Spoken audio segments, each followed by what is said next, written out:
Hello, Geraint here, and this video is only about the Codex entries that I have so far.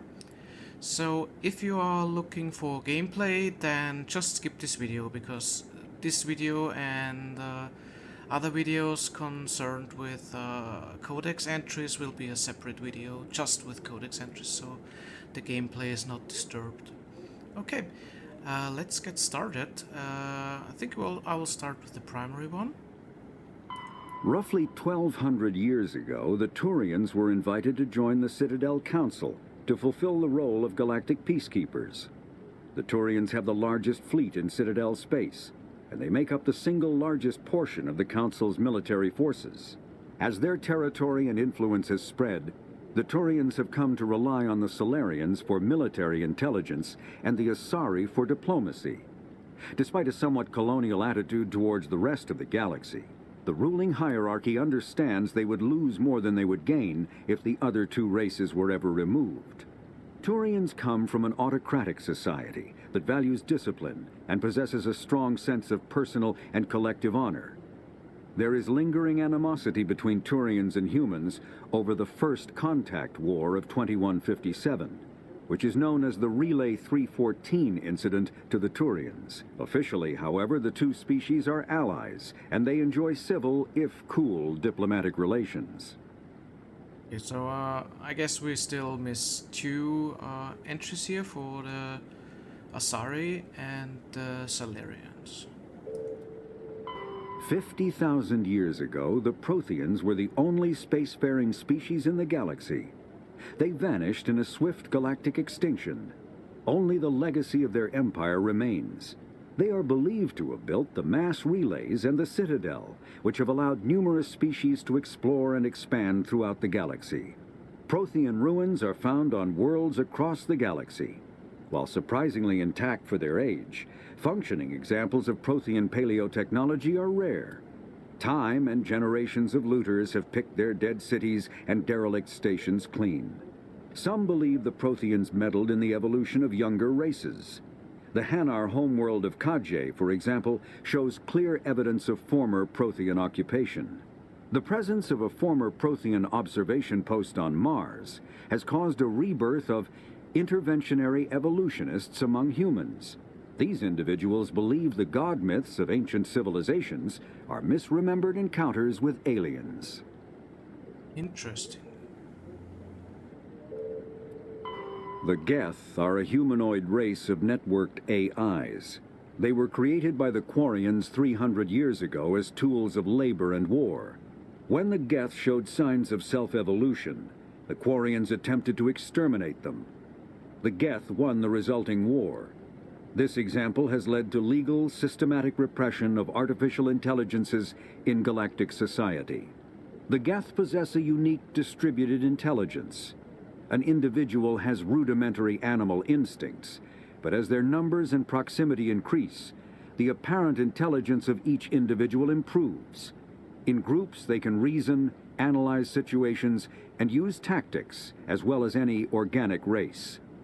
Geth space is located at the trailing end of the Perseus Arm, beyond the lawless Terminus systems.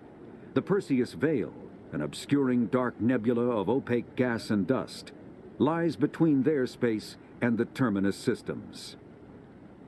I think we got a little bit of info from that when we talked with Ashley on the Eden Prime planet. She said something about Quarians creating Geth and something like that. The Volus are a member species of the Citadel with their own embassy, but they are also a client race of the Turians. Centuries ago, they were voluntarily absorbed into the hierarchy, effectively trading their mercantile prowess for Turian military protection. Erun, their homeworld, lies far beyond the normal life zone of its star. However, the world has a high-pressure greenhouse atmosphere that traps enough heat to support an ammonia-based biochemistry. As a result, the Volus must wear pressure suits and breathers when dealing with other species, as conventional nitrogen-oxygen-air mixtures are poisonous to them, and in the low-pressure atmospheres tolerable to most species, their flesh will actually split open. Volus culture is tribal. bartering lands and even people to gain status. This culture of exchange inclines them to economic pursuits. It was the Volus who authored the Unified Banking Act, and they continue to monitor and balance the Citadel economy. Okay, so they basically are the traders of the universe and the bankers of the universe. After the Geth secure a location, they round up and impale dead and living bodies on mechanical spikes. The spikes rapidly transform these victims into withered husks, extracting water and trace minerals, and replacing them with cybernetics. The cybernetics reanimate the lifeless flesh and tissue, transforming the bodies into mindless killing machines.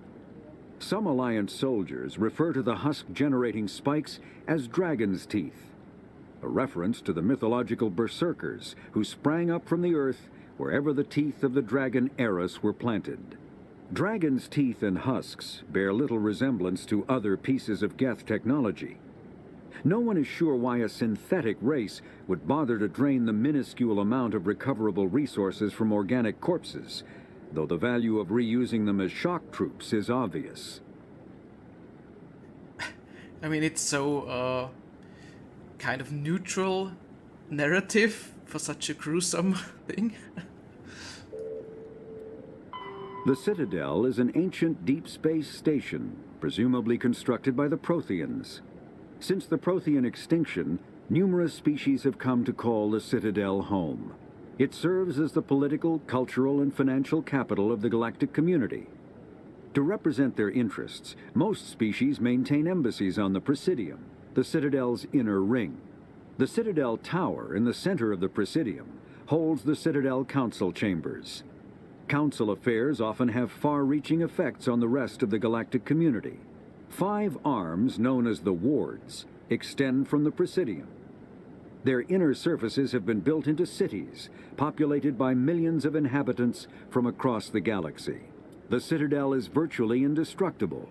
If attacked, the station can close its arms to form a solid, impregnable shell.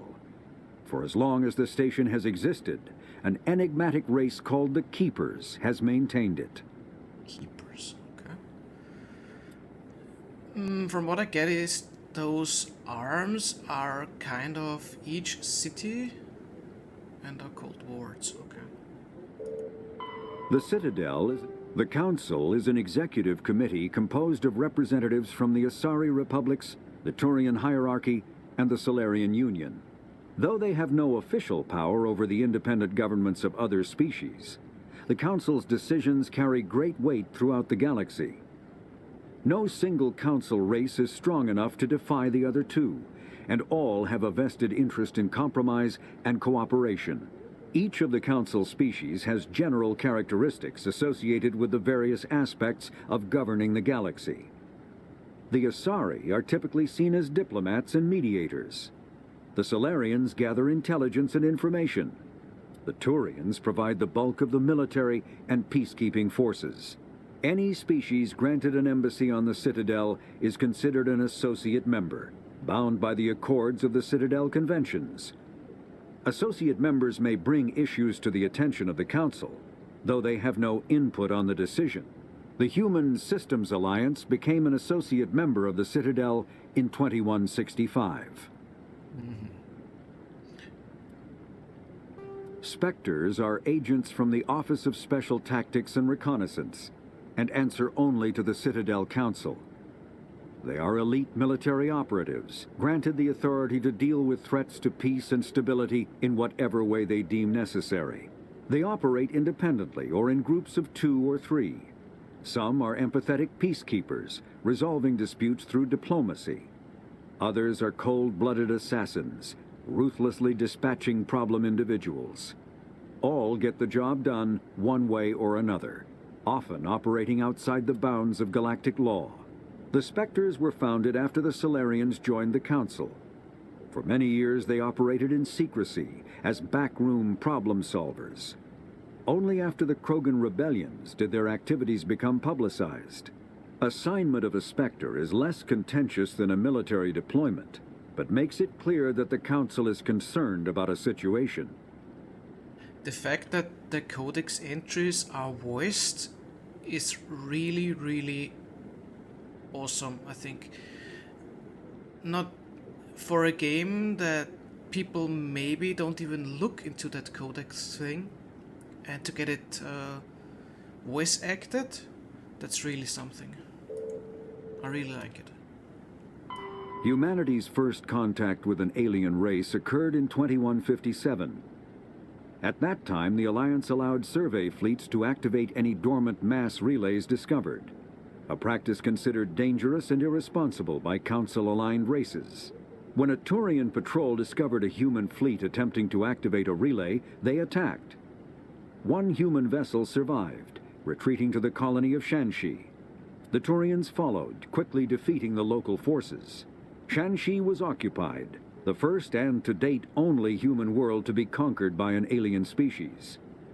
The Turians believed the handful of ships they defeated represented the bulk of human defenses, so they were unprepared when the Second Fleet, under Admiral Castany Drescher, launched a strong counteroffensive, evicting them from Shanxi.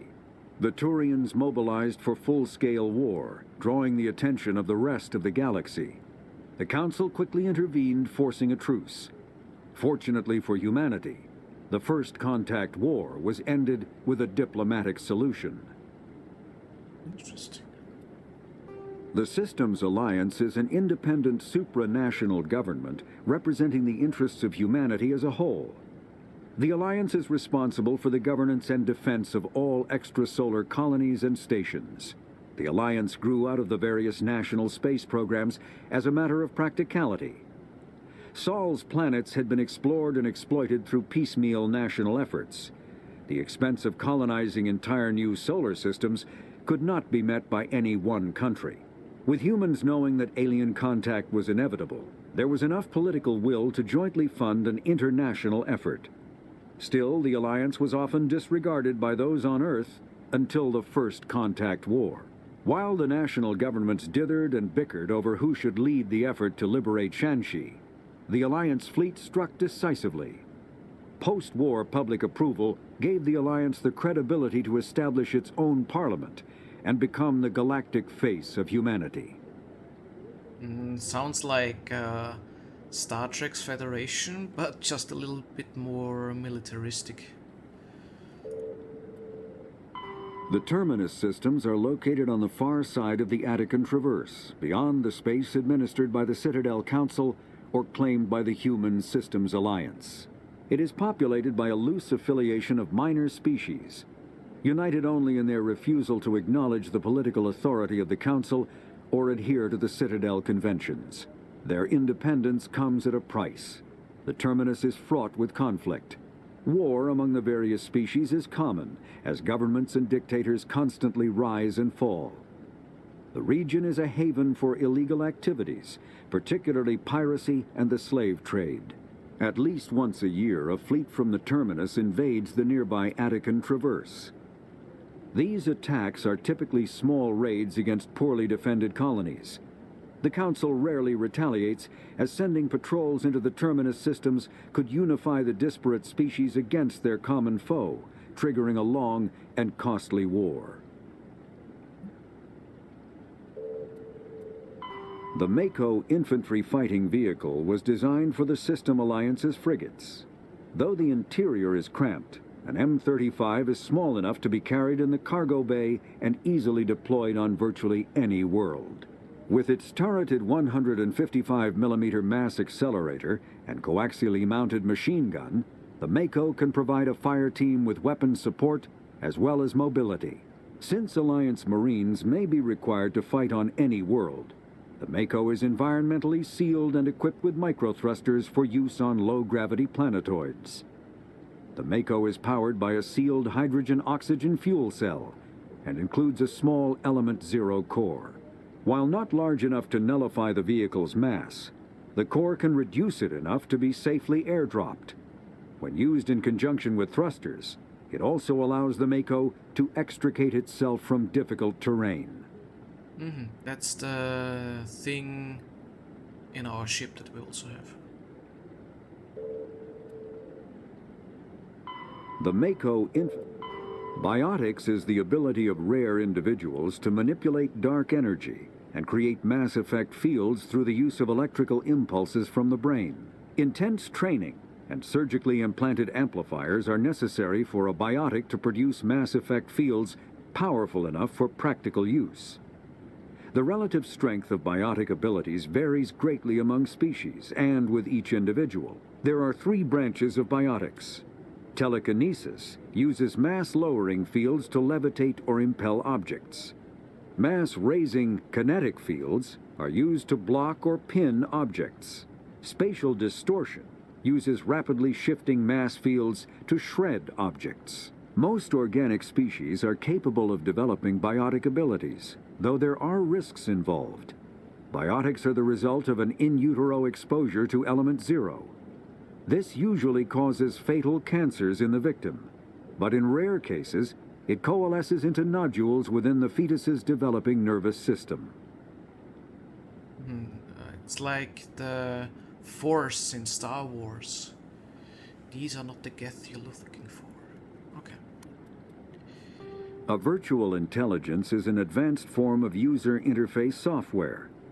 VIs use a variety of methods to simulate natural conversation, including an audio interface and an avatar personality to interact with. Although a VI can provide a convincing emulation of sentience, they are not self-aware, nor can they learn or take independent action. VIs are used as operating systems on commercial and home computers. Minimal VI agents are also available. Agents are compact and specialized.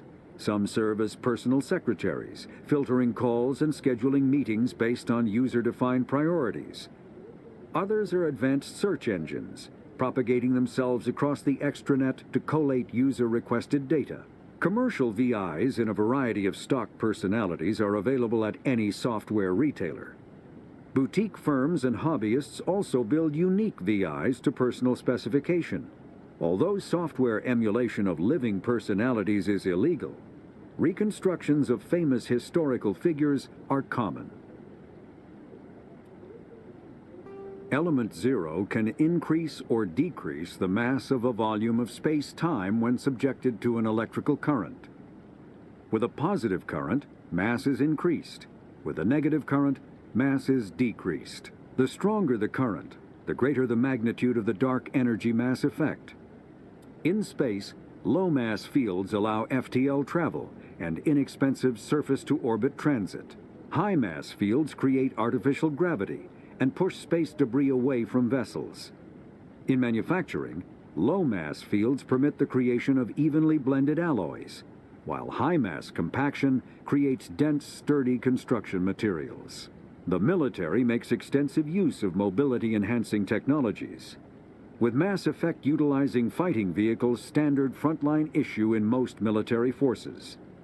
Mass effect fields are also essential in the creation of kinetic barriers or shields to protect against enemy fire. Omni-tools are handheld devices that combine a computer microframe, sensor analysis pack, and manufacturing fabricator. Versatile and reliable, an Omni-tool can be used to analyze and adjust the functionality of most standard equipment, including weapons and armor, from a distance. The fabrication module can rapidly assemble small three-dimensional objects from common reusable industrial plastics, ceramics, and light alloys. This allows for field repairs and modifications to most standard items, as well as the reuse of salvaged equipment.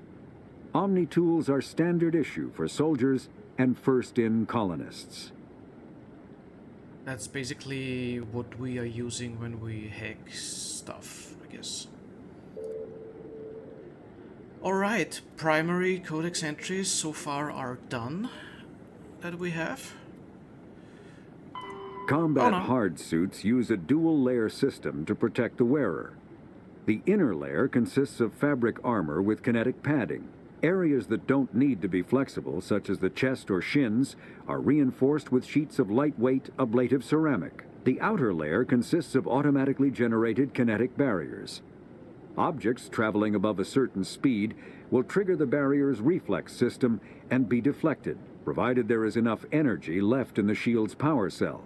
Armored hard suits are sealable to protect the wearer from extremes of temperature and atmosphere. Standard equipment includes an onboard mini-frame and a communications, navigation, and sensing suite. The mini-frame is designed to accept and display data from a weapon's smart targeting system to make it easier to locate and eliminate enemies. It seems I missed another thing here, so I think 2 more are left. Kinetic barriers, more commonly called shields, provide protection against most mass accelerator weapons. Whether on a starship or a soldier's suit of armor, the basic principle remains the same. Kinetic barriers are repulsive mass effect fields, projected from tiny emitters. These shields safely deflect small objects traveling at rapid velocities. This affords protection from bullets and other dangerous projectiles, but still allows the user to sit down without knocking away their chair. The shielding afforded by kinetic barriers does not protect against extremes of temperature, toxins, or radiation. Medigel is a common medicinal salve used by paramedics, EMTs, and military personnel. It combines several useful applications: a local anesthetic, disinfectant, and clotting agent all in one. Once applied, the gel is designed to grip tight to flesh until subjected to a frequency of ultrasound. It is sealable against liquids, most notably blood, as well as contaminants and gases. The gel is a genetically engineered bioplasm created by the CERTA Foundation, a medical technology megacorp based on Earth. Technically, Medigel violates Council laws against genetic engineering, but to date, it has proved far too useful to ban. Yeah, it's against the laws, but it's useful, so we keep it. Yeah, now we're done with the primary section so far. Let's see what's in the secondary one. Ah, okay. Since I checked out which background I have, it's not narrated, I guess. So I will read it. Born into a naval family, you spent your childhood on ships and stations. You moved from posting to posting as your parents were reassigned. You enlisted in the Alliance military yourself on the day you turned 18. You were on shore leave at Elysium when the first wave of the Skyllian Blitz struck. A massive coalition force of slavers, crime syndicates, and Batarian warlords attacked the human colony, determined to wipe it out. You rallied the civilian inhabitants, leading them in the desperate fight to hold off the invaders. When enemy troops broke through the colony's defenses, you single-handedly held them off and sealed the breach. After hours of brutal fighting, reinforcements finally arrived and the enemy broke ranks and fled. Because of your actions, Elysium was saved, and you are regarded throughout the Alliance as a true hero.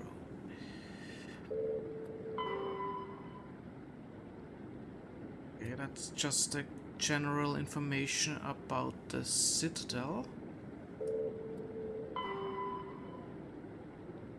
Systems Alliance military jargon. Okay.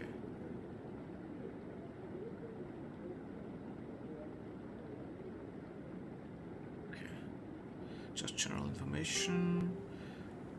That's the timeline where we are. Okay, that's just basic. Oh, I'm born 21. 54, okay. Current date.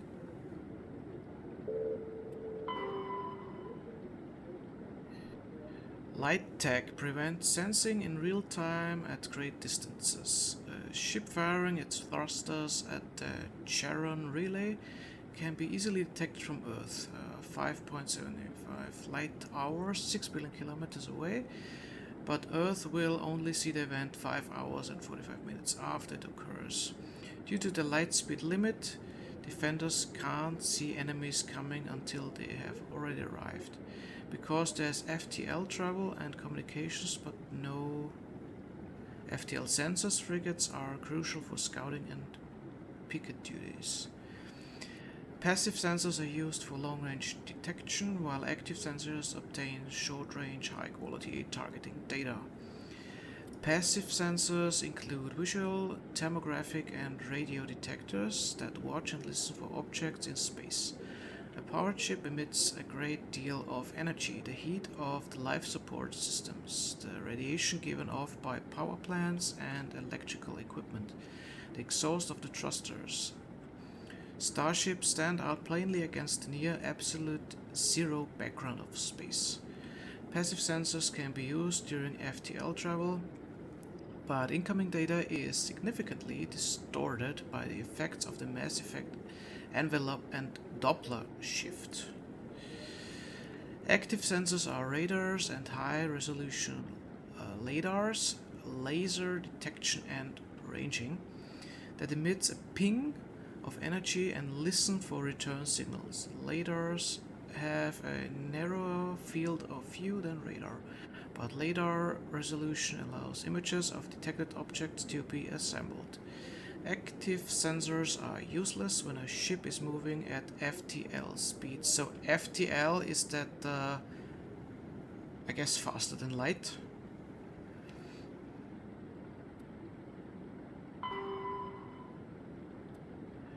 Biotic amps. Biotics manipulate mass effect fields using dozens of element zero nodules within the nervous systems that react to electric stimuli from the brain. Amplifiers allow biotics to synchronize the nodules so they can form fields large and strong enough for practical use. Amplifiers can improve a specific discipline or talent. An implant is a surgically embedded interface port into which amps are plugged in. On humans, the implant is usually placed at the base of the skull for convenient access, though the user must be careful to keep it free of contaminants. Implant ports can fit a variety of amps, and there is a growing market for modifications and add-ons. The finest quality implants and amps are manufactured by Asari artisans, but the Alliance's L3 implants, first deployed in 2170, are a significant step forward. It really sounds like Deus Ex and the implants they can put in. Real-time communication is possible thanks to networks of expansive mass relay convoys that can daisy-chain a transmission via lasers. Convoys are maintained in patterns built outward from each mass relay. The buoys are little more than a cluster of primitive miniature mass relays. Each individual buoy is connected to a partner on another buoy in the network, forming a corridor of low mass space. Tight beam communication lasers are piped through these tubes of FTL space, allowing virtually instantaneous communications to anywhere on the network. The networks connect across regions by communications lasers through the mass relays. With this system, the only communications delay is the light lag between the source of destination and the closest buoy. So long as all parties remain within a light second, 150,000 kilometers of buoys, I don't know how to spell it, sorry. Seamless real-time communications are possible. Since buoys are maintained in all traveled areas, most enjoy unlimited instant communications. Ships only suffer communications lag when operating off established deep space routes along uninhabited outer system gas giants and other unsettled areas. During wartime, convoys networks are the first target of attack. Once the network is severed, it can take anywhere from weeks to years to get a message out of contested system. In systems where buoy network has not yet been built or has been destroyed, rapid communication means ferrying information through high-speed courier ships and unmanned data drones. God, if I read that word one more time, I'm gonna barf. Upgrades. The development of practical manufacturing omni-tools allows modern militaries a great deal of flexibility in equipment loadouts. A vast number of field modification kits or upgrades are available for common equipment such as weapons, armor, omni-tools, biotic amps, and even grenades. An upgrade kit typically consists of less than a dozen unique parts and optical storage disk. When loaded into an omni-tool, the OSD provides all technical specifications required to manufacture the tools and additional parts necessary to install the upgrade onto another piece of equipment. Assembly is typically modular and installation can be completed in less than a minute.